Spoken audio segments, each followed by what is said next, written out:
While you're waiting, you'll see at the top here in your chat, I included a link to Padlet. If you want to go ahead and click on that, you can see there are a couple of little questions I have here, so I thought maybe you could add what does humanizing mean to you, since it's kind of a broad topic. And that might be interesting. You can include your name if you want. If you don't want to, that's okay too. While we wait, I'll go ahead and introduce myself. My name is Sarah Inman, and I am one of the senior designers here at Stevens. So I work in IT directly with Mike Scalero, who's the Director of Learning Technology, and with Kim Gableman, who's the other senior designer here. And Kim is actually going to be holding a session October 15th on course continuity, and that'll be really pertinent since winter is coming. And so you should be on the lookout for that. You'll probably get an email about it in the upcoming weeks. So a little bit more about me. I've been here at Stevens for about 2 years. We started as in a transition from Moodle to Canvas, and now we're pretty much completely transitioned. We still have a few courses left on Moodle just as backups, but we've gotten to focus more this year on design, which is really exciting, getting to do sessions like this. And I'm really excited that there's been so much interest because this is a topic that really excites me. Like I said, I don't know if all of you were here when I announced it, but there's a Padlet link that I shared here in the chat. So if you guys could just click on it and maybe add, I see someone said they found it, so that's good. And you can add your comments here.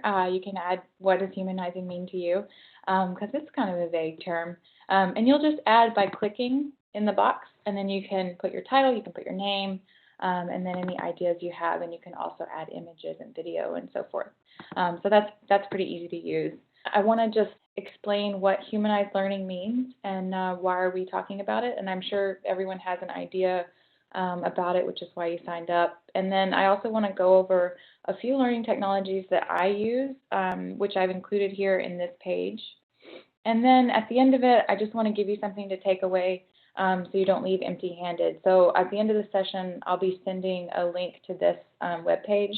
And it's a live web page, so any changes I make, you'll be able to see in your instance. And yeah, so let's just wait a few more moments to make sure everybody can get on. Okay, well, it's 2:05, so we should just get started. Okay, so hope everyone's doing well today. I'm just going to go through this document in this session, and you'll see here, like I said, after the session's complete, I'll send a link to this, which is really helpful because you'll be able to have access to all the resources I go over, but then you'll also have my information. So you can send me an email, you can Skype me, I'm on Skype like 24/7, and then my calendar is here, so you can schedule an appointment with me if you want to do a one-on-one consultation. I know everybody has, kind of specific needs. That's the nature of design. So if you have something that I don't touch on in this session, which you probably will, we can talk about that more on a one-on-one basis. And then here's my sort of online resume, which will tell you a little bit more about me. I did go over my background just a few moments ago, so if you missed that, yeah, you can just catch up with me later. And then, so let's get started. So what is humanizing? And why are we talking about it? It's kind of a hot topic lately in all circles, not just education. And it's the idea that the human really needs to be the main part of the design experience. So when you're thinking about your user, and we use this term user a lot, but it's the human being that we're talking about. That's who we're designing for. And, I think you can think of a lot of examples of bad design. And I have here, oh, great. Oh, I'm so glad y'all are commenting. So I have here kind of a funny example of bad design. Maybe at first glance it doesn't look like it, but when you start thinking about how you would exactly use this, you can see that it's maybe not the most efficient broom. So this is sort of a funny example. And if you want to add other ideas of bad design, please do. It'd be awesome to see everybody's ideas. So that's something on like a small scale, but even on a large scale, you can think of like a urban bad design. And the most infamous example that comes to mind is Henry Ford's Fordlandia, in which he tried to build a rubber factory in Brazil based on the model that he used in America for manufacturing. And he didn't only approach it with little ecological understanding, but he also didn't have very much cultural understanding. And it was a massive failure because he didn't understand the indigenous people and they didn't take to his designs. And that's an example of more of a bigger design failure. But you can see how that absence of the human in the design process made it completely fall apart. And so this just illustrates how important it is to have, that at the forefront of the process of your design whenever you're designing a course. One of my favorite stories is of a guy who had a sheepdog, and he threw this party, the guy, not the sheepdog. And when he threw the party, the dog was trying to herd everybody. And so he would tap their knees and their ankles. And by the end of the party, everybody was gathered in the middle of the room. And my favorite part of the story is nobody realized it. And that's, I think, what a good designer does, is you can kind of nudge your students or your users to be engaged, or whatever the goal of your design is. You can sort of nudge them to do this without being overt. And that's the point of sort of sessions like this, is just to show different ways that you might design your course that way. So I'm just going to jump right into the technologies. I started with course outcomes because I assume that everybody has kind of an idea of what Bloom's taxonomy is. I'm not going to go over it today because we could spend a whole hour on Bloom's. If you are interested in a session like that, please do include that in the chat. Or if you have other ideas of things that you want to hear about, you can send me an email, or you can schedule an appointment with me. But we're open to new ideas about sessions that we can do in the future. And I think that there's going to be a survey that goes out after this, so you can also include your ideas there. But so I start here because, I know that when you're designing your courses, you think about your course outcomes. And I don't mean like the institutional ones, but sort of that idea of what do you want your students to know, and what kind of skills should they take away, and what's the value to your students. So I created this little interactive map to show you what one of the tools that I love does. It's called ThingLink. So you can see here that those kind of nudges are built in. So we have the hierarchy here, Bloom's taxonomy, but you can see that I can just hover over these options. And so maybe I don't know what apply is. Well, here is a little explanation that says, can the student use the information in a new way? Maybe I know what understand means, but I don't know what knowledge is. Can the student recall, remember the information? So this is a tool that just allows you to add a layer of interactivity on your audio and video. The video is only available for the educational license, but it's like $35 a year, so it won't break the bank. And I think that it's actually useful for just images. I have another video tool that I'll show you in a moment that I like a little bit more. And this is in no means exhaustive. I mean, there are so many tools out there, but I think sometimes it can get overwhelming because you're thinking, should I pay for a license, or should I use one of these free tools that might not integrate with the learning management system? So hopefully this will just show you a few tools that I've used and I find to be not only very engaging, but they're easy to use. They don't have a very high learning curve, and they also integrate with Canvas. So I'll show you how the integration works as well. But let me just show you a little bit more about ThingLink, because this tool is so awesome. So here you can see it really more illustrated, because this map, though it's really cool and exciting, and there's a lot of different things covered, it's a lot for a student to take on. Like, how are they supposed to interact with this? What's genetic epistemology? So here I have some interactivity built directly on the map. So you can see how if I hover over, there's a video that pops up. And then here's a link that goes out to a link, and I can actually play directly on the video, which is really nice. Let me just move this participant box over here. I can't play this whole thing. I wish I could. You should watch this. It's pretty cute. But just to show you, you can play it directly on the screen, which is really nice, but it doesn't click you out to anything. So yeah, we can't watch the whole thing. It's really long. But so that's kind of an example of how ThingLink works. And I just want to show you how easy it is to just move some of these boxes, how easy it is to integrate into Canvas. So I'm going to actually go into my Canvas course, and we're going to go into the fermentation one. It's not a live course. So you'll see here, I can just select share, and this embed code comes up. So you could just send students a link, but that doesn't seem really that nice. So let's do the iframe embed. Now sometimes the embed code, it's a little bit large, so you might want to reduce the size, and it'll resize it for you. So we're going to copy this embed code. And then let's just go in and edit the page. Now you can do this in anything that has the rich media content editor. It's kind of a mouthful, but so that includes discussion boards, assignments, I think above your syllabus as well in the tools, and then also your content pages. So we're just going to go into the HTML editor, and then you'll scroll down and just paste that embed code. And then whenever you save it, it might take a second. You'll see that now I can view the image directly in the Canvas page, and you can see all the interactivity came over as well. Another really nice thing about ThingLink is it's live, so it's like a Google document. Whenever I make a change, you see it automatically. So if I go in here and I add something into my ThingLink, I don't have to go and change the code. I don't have to update anything. It updates automatically, which is really nice and saves a lot of time. And that's a free tool. So it's really useful for adding that sort of layer of interactivity. So another tool I want to talk about is Popular, which is what I'm using right now. And it's another one that automatically updates. So if you provide someone a link, and that's what I'm going to provide this link to you after the session, you'll have this as a resource. You know, any updates I make, you'll see them. So this is an example of a syllabus that someone else created, and this is Michelle Pacansky, who actually does a lot of the Humanizing the Syllabus sort of sessions. So this is a syllabus that she created using Popular, but I want to show you what the back end looks like. So if we go in here, this is another course I was sort of building, and you can see this is on the edit side. So there are a lot of different options here. I could do a logo, so I'd use the Stevens logo for another class.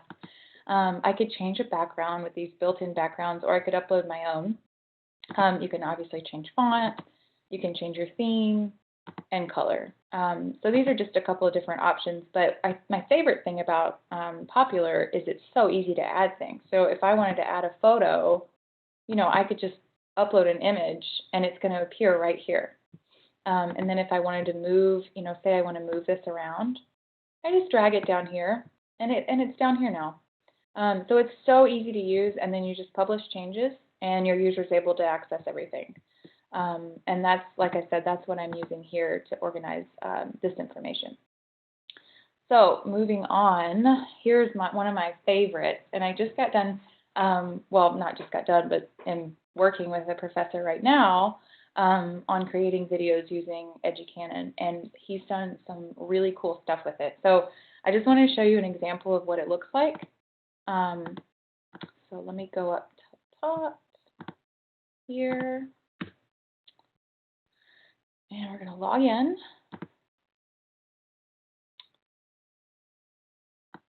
Here we go. Curiosity is a muscle. Use it or lose it. It's something that we consciously have to nurture in ourselves, in our families, classrooms, at work. Okay, so you'll see here that the question stopped the video in a certain spot in the video, and it says 20 years from now you will be more disappointed by the things you didn't do than by the ones you did do. So throw off the bowlines, sail away from the safe harbor, catch the trade winds in your sails, explore, dream, discover. And who said this? I don't know if anybody knows the answer. If you want to put it in the chat, I'll give you just a second. Don't Google. Okay, well, so Mark Twain said it, but let's just go ahead and guess the wrong answer to see what happens. Let's say Nietzsche said it. So I click the thumbs up, and it says no, but Nietzsche did say, but a curiosity of my type remains, after all, the most agreeable of all vices. Sorry, I meant to say, the love of truth has its reward in heaven and even on earth, beyond good and evil. So you can see it corrects you, but it gives you like an interesting tidbit. I love this picture of Albert Einstein. So let's keep going. Sometimes I hear that curiosity and creativity are killed by too many facts, but actually the opposite is true. The more you know, the more you want to know. Not only that, but the more you know, the more connections you can make between the different bits of knowledge that you have in your head, and therefore the more ideas you will have, which is why... Okay, so it pauses again, and now it's given me a sort of an instruction here to click to something else. So I'm saying, explore me. So I go out, and now I see this map, and I'm going to explain the map, but this is another tool. This is kind of my baby. I love DebateGraph, and I'll explain this in a minute. But so you see how it sent me to another link. one of the hacks that I've come up with for Canvas, right now there isn't a clear integration with the gradebook and Educanon, but something you could do is link to a Canvas quiz, like I linked to the debate graph, and it would actually send your students into your Canvas quiz, and then they could take it there, and their grades would be recorded in Canvas.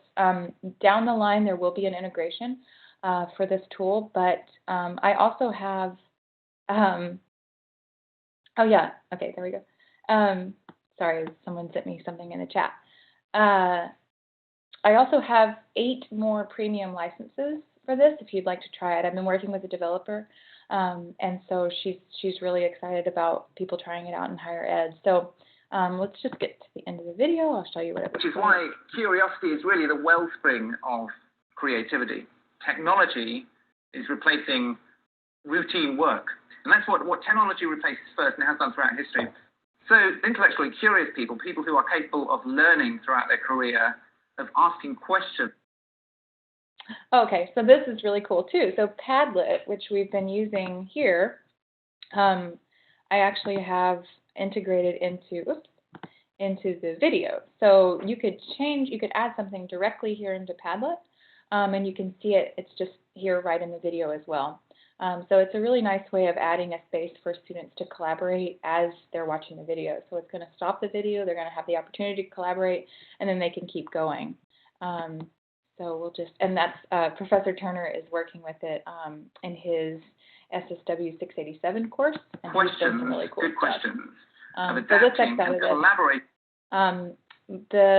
The developer for that also has been in contact with me. So like I said, if you want to get a premium license, I can provide that to you. And then also if you have any questions, just relay them to me and I can see, you know, if there's a workaround or something like that. So the next tool I want to show you, I'm already running low on time, is Debate Graph. So this is a debate mapping tool, and I'll just show you what it looks like in action. So we've done this for a couple of classes now. I have a lot of material on getting your students set up on it, so if you are interested in using it, I can provide some tutorials either live for your class, but I also have the recordings. And this is just to show you how you can visualize debates.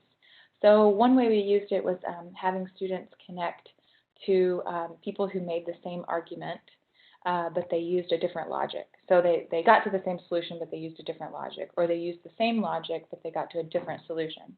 That's just one way you can use it. This is actually the prime ministerial, I think I said that right, debates, and they mapped the conversation. So you can see here, if you click leaders, you've got David Cameron, Nick Clegg, and Gordon Brown. And then you can see, okay, well, what were David Cameron's arguments? Well, he had arguments based on, you know, for the economy, for international, and for domestic. So what were international arguments? And then they have all of these. I want us to be in Europe and not run by Europe. And then it actually has, so the purple is just a component of the argument, and then the green is a supporting argument. There's a pink one that's opposing. But you can see here that in the details, all of the information about his argument are there. But then it's also mapped in this way that you can sort of understand it in a different way, and sort of the way that we make arguments. The nice thing about this tool, though, is that you also have all of these other views. So if you wanted to see maybe this tree view, let's look at what it looks like here. So you can almost see this in a more linear way. And strangely enough, I think sometimes we understand things in a more linear way because that's the way we've been trained. You know, though I think that bubble view is more of the way an argument looks, we've been trained to make arguments in these sort of outlined ways. So let's look at, you can also see the outline view. And so this will take you back into domestic questions, international questions, the economy, and leaders. And then you can see how they connect to each other. So these are all of the leaders, David Cameron, and so forth. So it's a lot to explore, and it may seem a little bit hairy up front, but I promise once you get started with it, it's really exciting. And students seem to like it a lot too. So like I said, we've done it in a couple of courses. So if you need help getting your students started using that tool, I'm happy to help. Also, that's another free tool. All of these are free. Okay, so let's go into game-based applications. So this is something called Blubber, and I'll just show you what this looks like.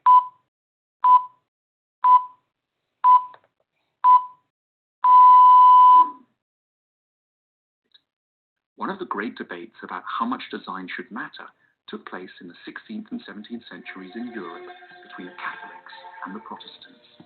Broadly speaking, the Protestants didn't believe in spending much money on design.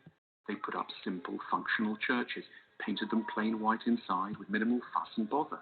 Nowadays, many Protestant churches continue to look extraordinarily cheap and basic. The intellectual thought here is that what really matters is certain ideas, and these enter your mind through your understanding, not through your senses. You can get close to God by reading the Bible in a hayloft. You don't need a fancy building. But the Catholics begged to differ. They invested so heavily in design, in stunning stained glass windows, beautiful carved angels, and passionate renditions of the life of Christ, because they fervently believed that our environments do change who we are. We may be further or nearer God depending on what's on the wall and how high the ceiling is. I love that part. So who would have argued that environments influence action? I don't know if you want to add something to the chat. We've got 12 seconds. Okay, well, so the Catholics.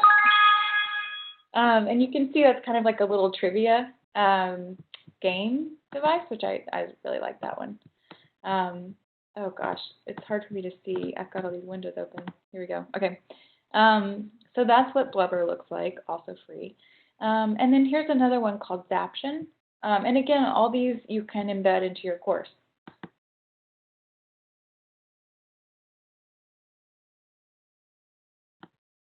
So let's see what this looks like.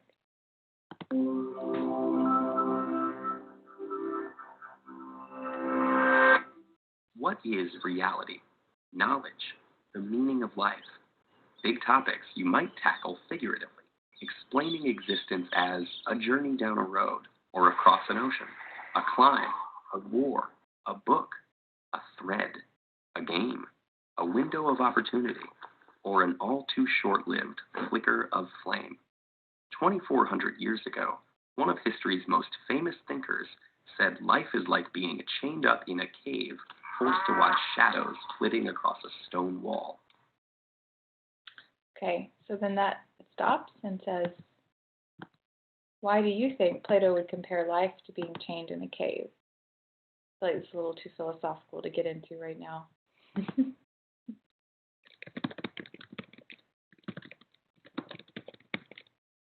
Something like that. So when you submit, it starts playing again. That's actually very similar to Plato Educanon. The difference with Zaption is you can use other people's games that they've set up. So this is something that someone else had shared, and I'm actually using for this demo, whereas the Educanon one was one that I created. So that's really nice that it creates that sort of sharing economy type thinking whenever you're designing your sessions. So those are the tools that I had to cover, and I talk really quickly when I get nervous, so I actually went a lot faster than I thought I was going to.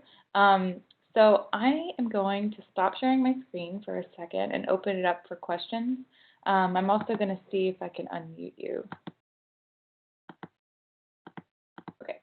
Well, so if you have questions that you want to ask, you can add it to the chat.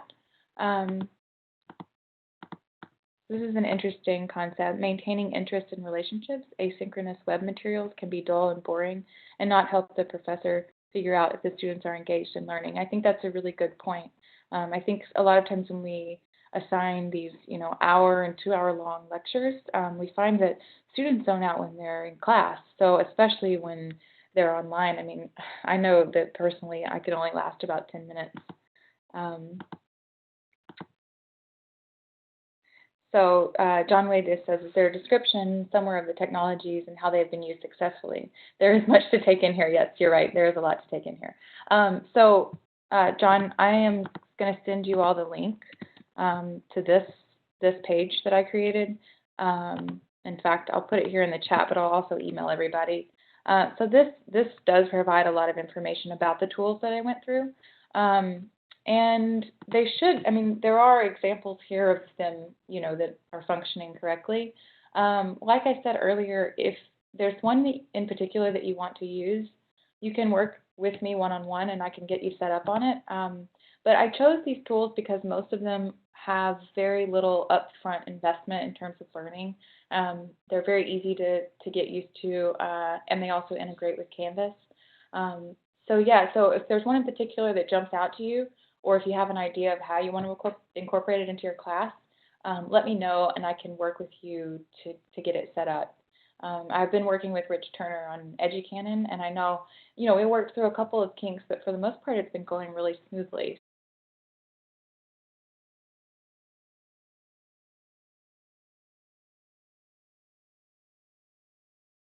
So this is my Educanon panel. This is the dashboard. And if you go here into Edit,